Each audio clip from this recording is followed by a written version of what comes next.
This one obviously isn't mine, but it's a retelling of the Pensacola sea serpent encounter. I'm gonna do it in green text because, well, I like green text. March 24th, 1962, Pensacola, Florida. 5 teens want to go freediving off the wreck of the USS Massachusetts. The 5 teens, all male, are Eric, 16, Warren, 17, Larry, 15, Brad, 14, and finally, Edward McCleary, 16, who is the one recounting the story. The USS Massachusetts is about 2 miles off the coast, on a sandbar. Because of this, part of the wreck can be seen sticking out of the water.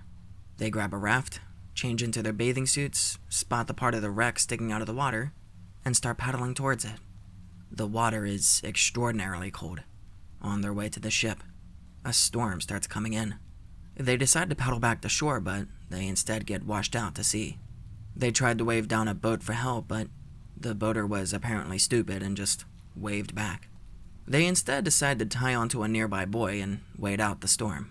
Their boat capsizes, but they manage to flip it over and climb back on. They wait out the storm. The sea finally becomes calm. Everything goes completely silent, and a heavy fog rolls in. They all sit there and make small talk for a bit, waiting for the fog to disperse so they can paddle back. The water around them becomes much warmer. Larry hears something in the distance and tells everyone to shut up and listen. Suddenly, the smell of dead fish hits them, and they hear a massive splash.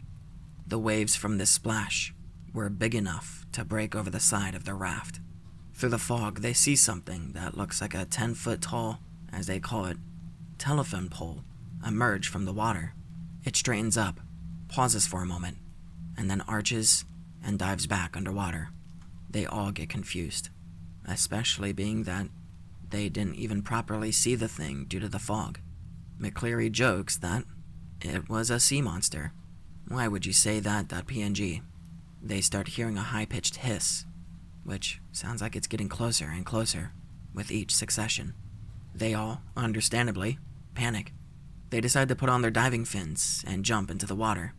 This part sounds a bit odd, being that it seems like no sane human would jump into the water with a supposed sea monster. McCleary later justified this, claiming that they were all terror-stricken and feeling the need to escape, deciding to leave the tiny raft. McCleary tells everyone to swim for the wreck of the USS Massachusetts. Behind them, they hear more splashing and that weird hissing sound. The fog starts to clear up, but the water starts to get colder, rougher, and night starts to fall. Every once in a while, Eric would call back to make sure everyone was fine. Eventually, they hear a scream lasting about 30 seconds from behind them. They hear Warren call out, "Help me! Help me, it's got Brad! I've got to get out of here!" Warren's voice was suddenly cut off by his own screams. Everything goes silent. They can't find Warren and Brad. Not able to do anything, the 3 remaining boys continue to swim. After a while, McCleary looks around and now realizes he can't see Larry. They dive down trying to search for him underwater. They can't find him. They decide to keep on swimming. Eric starts sinking due to cramps, so McCleary grabs onto him and they swim together. It's the dead of night now, and everything is pitch black. Nearby, lightning lights up the area, and they find that they are pretty close to the USS Massachusetts. A giant wave separates the two, but both keep swimming for the ship, as lightning lights up the area once again. McCleary sees the telephone pole-like figure break the water, open its mouth, and dive on top of Eric, dragging him down into the sea. McCleary describes the creature as having a neck that was about 12 feet long. It was brownish-green and smooth-looking. The head of the creature looked like that of a sea turtle, only elongated, and with a fuck-ton of small, sharp teeth. He did not see any fins on the creature's sides, but claimed that he saw a dorsal fin on its back as it was diving. The eyes looked green with oval pupils. McCleary pulls himself onto the wreck of the ship and stays there for a while. There is no sign of Eric. He eventually works up the courage to get back into the water and swim the 2 miles to shore. He claims that he did not remember swimming back to the shore, but instead imagined himself peacefully sinking to the bottom of the sea and laying on the soft sand. Interestingly enough, this sort of blissful peace is also reported by surviving drowning victims. Eventually, he finds himself back on the beach. He finds the strength to pull himself out of the surf. He finds a nearby tower that he climbs into, and he falls asleep in. He sleeps for a while, hearing strange voices in his head throughout the entire night. He wakes up, falls out of the tower, and some kids find him face down on the beach. He gets sent to a nearby hospital. Hospital claimed he was suffering from shock and exposure. The director of a search and rescue team comes in to talk to McCleary. McCleary tells him the story, of which the director, surprisingly, believes. A news crew also interviews McCleary, but decides not to run a story about a sea monster. According to Coast Guard reports, McCleary swam for over 5 miles and was in the water for nearly 12 hours. Interestingly, the news article altered this fact, claiming that McCleary only swam 2 miles. I have no idea why they would fabricate something this mundane. A body washes ashore a couple days later. It's the body of Brad. Autopsy report claims that Brad drowned, and that's the end. To my knowledge, they never found the bodies of the other kids. Oddly enough, there have been reports of similar-looking sea monsters off Mobile, Alabama, which is only 58 miles away. It's a pretty interesting story and is convincing enough in some ways to make me think that McCleary either saw, or thinks he saw, a sea monster. I've got a bit of a long one here. I suggest you get the kettle on and throw a couple of cream eggs on the fryer. I've frequented X for a few months now, but I've been coming to 4chan in general since 2009. I was in the Royal Navy, British, for 13 years, serving as a Royal Marine. The story I'm going to share with you was experienced by myself and mates I served with. There are various details of the story I have to leave out due to legal constraints. Most of this still isn't open to the public. It starts in June 2004. I've just been given notice I'm to do a 2-week stint serving on the HMS Lancaster for specialist duties. During my career, I was trained in specialist diving techniques and have done a lot of maritime training with the SBS lads. A lot of the ops I'm sent on involve some sort of diving, or at least some underwater element to them. When I press my CEO for more details on what I'll be doing on a shitty little frigate for 2 weeks, he tells me not to ask, and just go. I'll be told everything when I get there. So I eventually get on the HMS Wankstein at Portsmouth. I'm met by 2 SBS lads, one of which I know. Let's call them Frank and Eddie, Frank being the one I know. Both are pretty big lads and can easily handle themselves. One look will tell you that they've been through hard times. We get ourselves sorted, and the frigate leaves. We sit down for dinner, and I ask them if they know anything about what we'll be doing. They were given the same orders I was. All they know is it's a waterborne op somewhere in the UK waters. The actual location is non-disclosable, but I can tell you it was off the coast of Scotland. That evening, we're given a briefing by a naval intelligence officer. We'll call him Craig. Craig tells us where we're going and what we'll be doing for the 2 weeks, which includes conducting underwater reconnaissance of volcanically active seabeds and caves. This sounds like bullshit to the 3 of us straight away. It does not take a specialist Royal Marine diver and 2 maritime counterterrorism operatives to poke around some caves. We voice our concerns, but Craig insists it's a routine study of possibly seismologically and volcanically active underwater terrain. We don't press the matter, but something is definitely up. We arrive at the target and get all of our scuba gear on. We're given these little instruments that read CO2 levels in the water. We are to look for concentrated points on a patch of seabed that we're tasked with checking. We have comms to the frigate and must stay in constant contact. We go below the surface and make our way down to the seabed. It's not far, about 25 meters. We begin a methodical sweep of the bed and communicate CO2 readabouts back to the Lancaster. After about 10 minutes, we don't find any readouts that we consider to be significantly high, and the Lancaster directs us to a different patch. The terrain goes down a little, about 30 to 35 meters below the surface. Light is pretty poor, and we have to use these clunky underwater torches strapped to our wetsuits.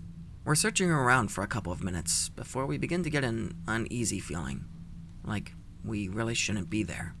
I stop and look around. Frank is doing the same thing, like he feels it too. We talk a little, mostly to calm ourselves down. Eddie continues to do the readouts over our conversations. Suddenly, he stops mid-readout, but keeps his comms line open. He's clearly distressed by something.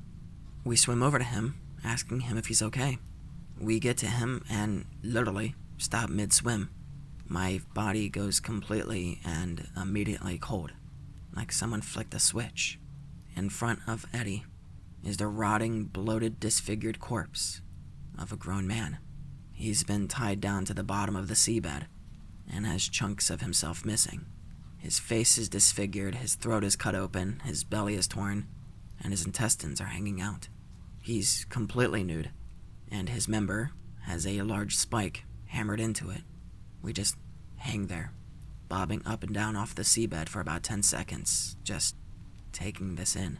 Frank moves his hand to the pressel underneath his wetsuit and opens his comm line with the frigate. He tells them what we found.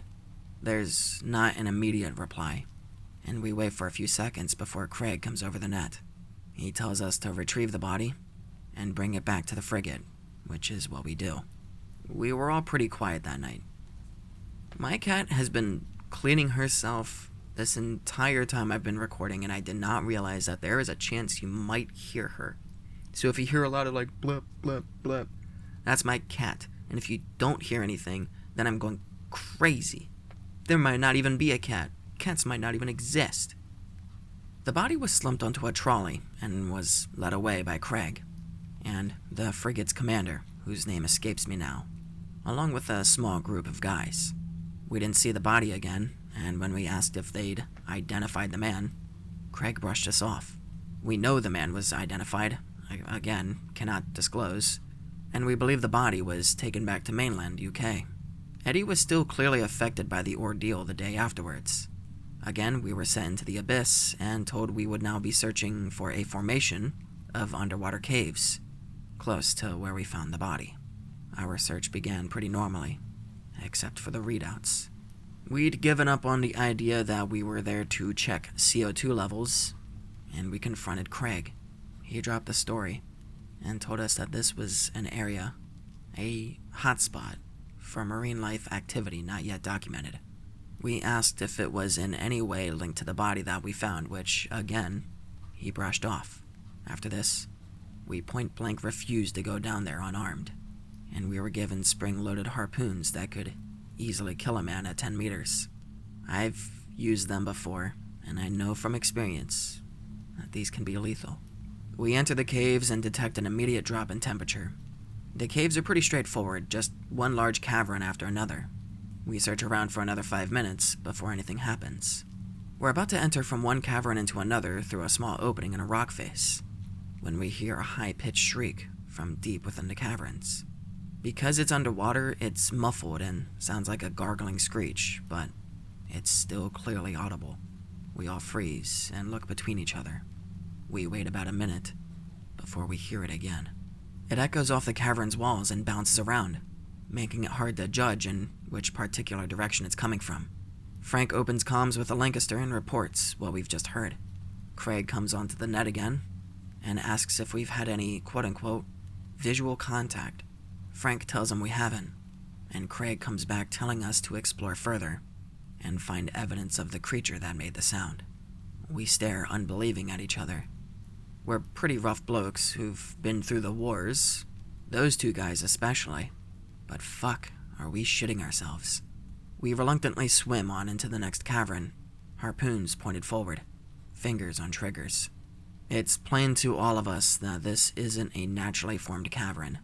The walls are too smooth, and there's pillar-like structures at regular intervals along the sides of the cavern. We explore further and find what appears to be markings along the walls of the cavern, like cave paintings, or hieroglyphics maybe. They're hard to make out, but they show underwater humanoid-like creatures, something one might describe as a mermaid. There's markings on the wall that resemble some form of written language, symbols appearing often, marked in a structured format, and so on and so forth. We're about halfway through the cavern when we hear the shriek again, but now it's closer this time. Seconds afterwards, it's met by another, longer and higher-pitched shriek that sounds even nearer to us. We stop and we scan the cavern. Our torches are strong and easily illuminate the entire cavern and show multiple entrance and exits. Eddie, to my left, begins to flail about. He shoots his harpoon, which flies through the water, hitting the ceiling of the cavern. Me and Frank turn to look at him and see blood leaking from his arm. He's holding it and watching something with wide eyes. I follow his gaze and see a small figure dart through one of the holes in the cavern.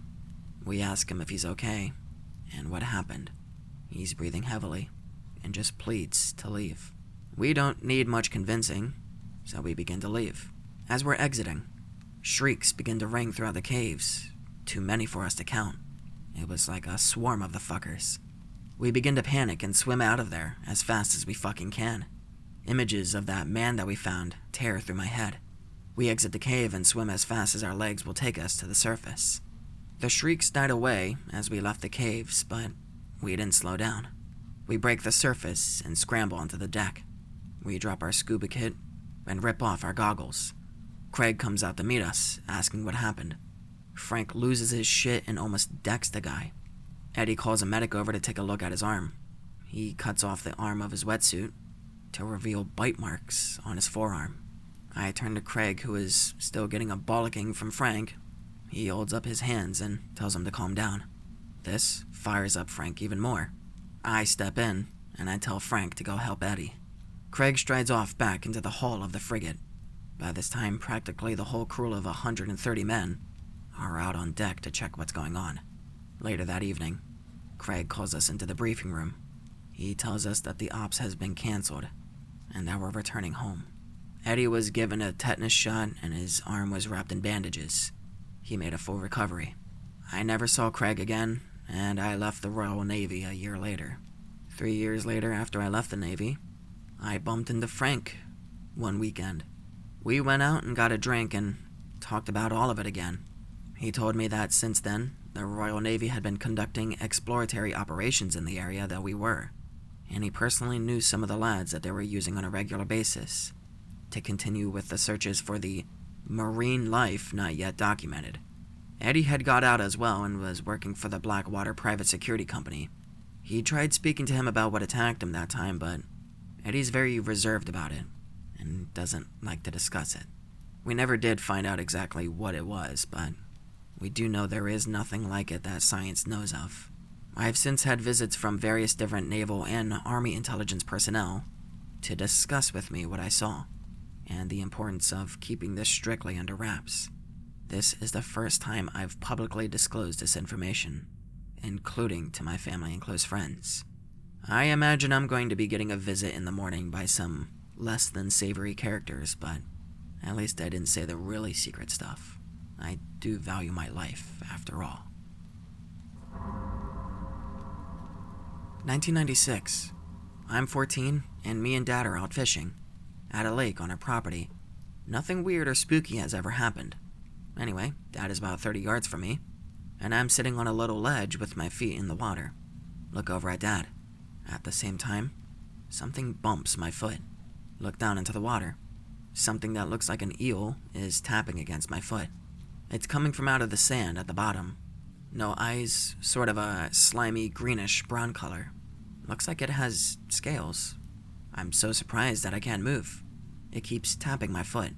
Then it sort of stops, with its nose against my skin. Feel a pinch. My foot instantly goes all tingly, like it's asleep. Yo, we got Quentin Tarantino fish. Freak out and try to kick it off. It won't come off. Reach into the water and try to pull it off. It's slimy and rough. I feel another pinch. I see it's connected to my foot by this hair-thin needle that's coming out of the tip of its nose. Freak out, rip it off, and yank my feet out of the water. It goes back into the sand. Go find my dad. He says it was probably just some seaweed or something.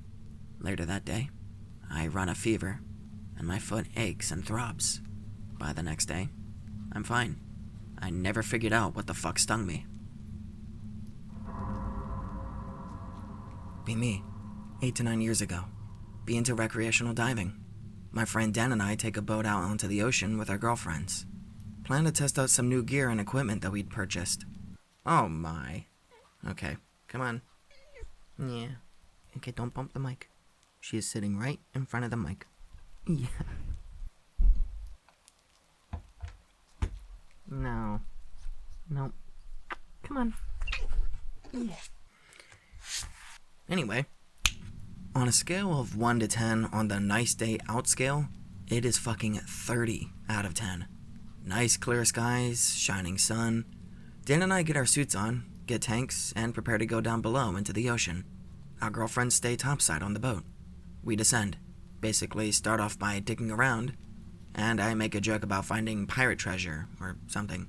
We're exploring well below the surface, but there's still light, mostly getting a sight of the sea life. Schools upon schools of fish. Not gonna lie, shit was pretty cash. But that suddenly changes when the fish all begin dispersing frantically. I mean, they're noping right the fuck out. We start to think, oh shit, a big ass shark is nearby. Dan and I get a brief glimpse of a shadow above us. This fucking thing is no shark. It's more cylindrical, I guess. Fast. It swam right above us. Want to freak the fuck out, but can't, as that would be potentially dangerous. We look above us to see if we could get a better view. Don't entirely have to, because this thing noticed us. Imagine your traditional Chinese dragon. Now add fins and flippers in place of arms, and has reptile-esque facial features. All in all, Dan and I are at a loss. We're looking at a real-life sea monster. It eyes us for a few seconds, then snaps its jaws at us, kind of like a warning before it swims off in another direction. Dan and I use this as an opportunity to swim back up to the surface. We get back on the boat, begin swearing and screaming and freaking the ever-living fuck out. The girls had seen some sort of dark outline sometime prior to our sighting. We nope the fuck out of that particular area, get back to the marina, and swear to never tell anyone what happened. Why? God, that got me so annoyed. We still dive, often in ocean waters, but man, that entire day fucked me right up. A report dated 1953, made by an Australian diver working in the South Pacific, tells of something that may have been more familiar to the ancients and formed the source of a few of their best horror stories. Wearing the latest type of diving suit, the narrator had been testing it by trying for a depth record in deep ocean, all the way down. I was followed by a 15-foot shark, which circled around full of curiosity, but made no attempt to attack. I kept wondering how far down he would go. He was still hanging around some 30 feet from me, and about 20 feet higher, when I reached a ledge below, which was a great black chasm of enormous depth. It being too dangerous to venture farther, I stood, looking into the chasm, while the shark waited for my next move. Suddenly, the water became distinctly colder. While the temperature continued to drop with surprising speed, I saw a black mass rising from the darkness of the chasm. It floated upwards very slowly. As the last light reached it, I could see that it was of dull brown color and tremendous size. A flat, ragged-edged thing, about 1 acre in extent.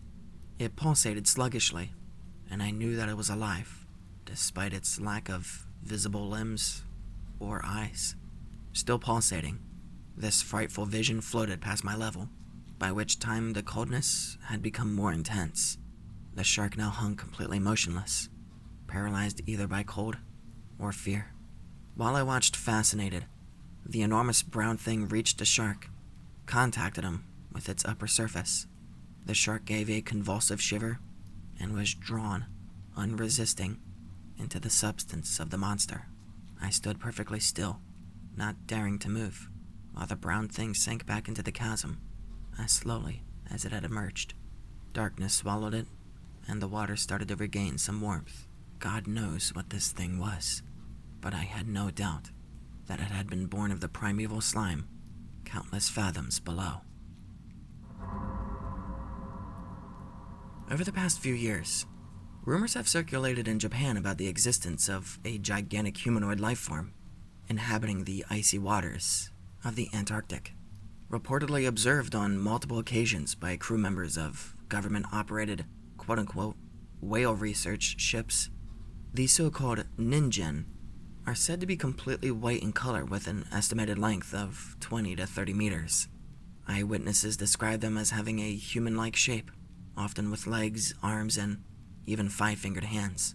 Sometimes they're described as having fins or a large mermaid-like tail, instead of legs or even tentacles. The only visible facial features are the eyes and mouth. According to one account, crew members on deck observed what they initially thought was a foreign submarine in the distance. When they approached, however, it became clear from the irregular shape of the thing that this was not man-made, and it was alive. The creature quickly disappeared underwater. Ninjen sightings seem to occur most frequently at night, making them all the more difficult to photograph. In still images, the sea cryptids mostly just look like icebergs, though it is said that their smooth human-like skin can be seen when the photographs are enlarged. In any case, no convincing photographs have been made public either, because either they do not exist, or, as some argue, the government does not want to invite undue scrutiny and tarnish the scientific reputation of their whale research program. Ninjens are usually sighted in polar or very cold places. Recently, a 60-year-old man saw a ninjen in the Arctic. He said it was a giant white life form with giant black eyes. Very giant eyes. This story circulated on the internet and made many people wonder what he saw. Could it really have been a ninjen? This creature's existence is very possible, since Antarctica isn't fully discovered, along with its ocean. It could be a type of alien, as many UFOs were reported to be found in that area. Thought I would share this with you guys. Maybe you could help make some sense of it. Be September 2011. Be working on fishing trawler in Pacific Northwest. Cloudy day. It's always cloudy. Don't catch shit. Hit half of our normal load at the end of the shift. Engine room goes down for maintenance. Captain says he wants everyone above deck. Captain is a bro. Throw out the big hook to try and catch some sturgeon because, fuck it, we're bored. Nothing for half an hour. Cap comes back up when engine is fixed and tells us to get to work. We tow the big hook in and throw a little tuna off of the catch on there and try it. We all go below deck because Captain wants a meeting. Come back up an hour later after the meeting and we reel in the big hook, not expecting to see anything. We pry it up. One of the deckhands starts freaking out. Run over to the side of the deck to see the head of a fucking great white. We are so fucked. Start reeling it up so when we cut the line, we won't lose as much. It's fucking bitten in half. Something bit a goddamn full-size great white in half. Cut the line. Don't ever talk about it. They never ever talk about it. The Oklahoma octopus. According to local rumors, a swift and deadly killer stalks several man-made lakes in the Sooner State. If true, this stealthy predator is perhaps the most bizarre, intriguing, and frightening lake monster in all of North America. It has been said that a dramatic rise in drowning accidents which have been occurred under unusual circumstances, have many Oklahoma residents believing that their lakes are being stalked by an underwater predator. Some have claimed that this mysterious creature is a type of freshwater octopus. According to the Army Corps of Engineers office in Tulsa, as of 2008, occurrences of drowning were happening at a rate not seen since 2001. The Oklahoma Lake Patrol reported in mid-2008 that there had already been a 40% increase in drowning just since 2007. A heartbreaking incident occurred in 2007 when a boy who had swam too far from shore started to drown. As the boy struggled to stay afloat, he cried out that something was pulling him down. A rescue was attempted, albeit unsuccessful, and the child was gone. His body never recovered. This one creeps the shit out of me. We hypothesize that the chan⁴ were killed. We hypothesize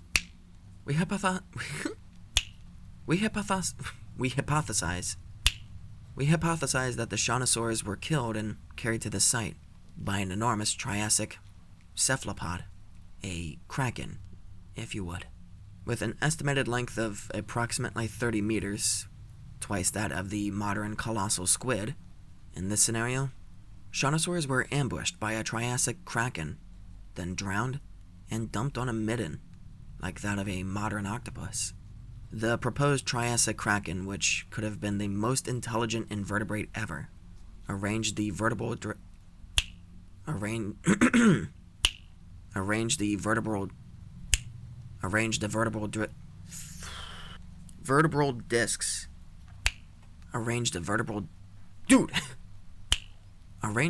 discs in biserial patterns. The arranged vertebrae resembled the pattern of sucker discs on a cephalopod tentacle. Thus, the tessellated vertebral disc pavement may represent the earliest known self-portrait. I was snorkeling off of Maui once when I was around 12. The area was really shallow, and the reef came up pretty close to the surface. So, I was chasing some silverfish for a while before I noticed that the reef was getting deeper, now a comfortable 4 feet from the surface. The fish disappeared, and I was suddenly over the ledge in the reef. It was a hole maybe 15 to 20 feet in diameter, and perfectly cylindrical, like it had been cut out of the reef with a laser. But the thing that really got my attention was this thing in the middle. I wish I could draw it. It's hard to describe. The bottom 3/4 was cylindrical, and it sat perfectly in the center of the hole. There was a 3-foot gap all around it between it and the reef. But the top quarter was a dome with a small cross on the top. The whole thing was covered in this undulating green seaweed, which was weird because there wasn't any seaweed around the reef that I'd seen yet. I sat there, and I stared at it for a bit, when I felt something on my back fin. It was an octopus, so I freaked out and surfaced. At this point, I noticed I was far away from the shore, and far down the shore from the rest of my family. I had to walk a half-mile to get back to them, and after that, I couldn't find the spot again. Maybe it was an anchor of some sort? I don't know. I've never been able to find out more information about it. The oil pit squid, as its name suggests, is a weird sighting of tiny squid-like creatures in oil. In 1996, workers cleaning a sludge pit in Anderson, Indiana, at the GMC Delphi Interior, found strange grayish red squids of 6 to 8 inches in length, swimming around in toxic liquid amongst antifreeze and automobile parts. That sentence sucks. This is all just one sentence. Found strange grayish red squids of 6 to 8 inches in length, swimming around in toxic liquid amongst antifreeze and automobile parts. One was caught and put in a jar that was stored in a factory, but it disappeared before further research was done. No more specimens were found, even after the pit was cleaned and inspected.